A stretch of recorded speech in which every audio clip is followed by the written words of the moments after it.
rubber bands. You can get your watermelon at your local grocery store. They're in season right now.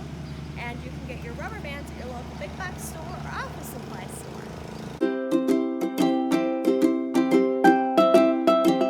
Just to know, when you explode your watermelon, it's going to explode. So you might want to wear safety goggles. It'll make a hissing noise before it explodes, and that's your cue to take a step back. I'm also wearing gloves because spreading the rubber bands over your watermelon can give you blisters and hurt your fingers. You might also want to get a partner to help you do it because you're going to be doing 300 to 400 rubber bands over your watermelon. All right, let's get started.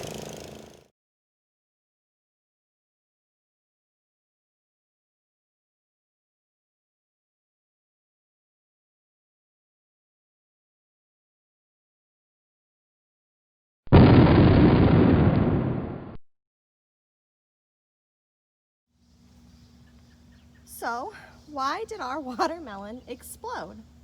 Well, a watermelon isn't pliable, meaning you can't change its shape. If we'd removed the rubber bands before the watermelon exploded, it would have returned to its original shape.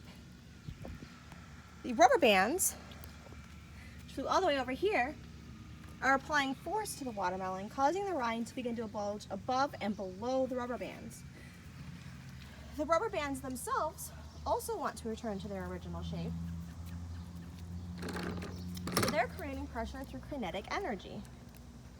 Inside the watermelon, the water and fruit are being forced out of place and into places where there is no space, creating even more pressure.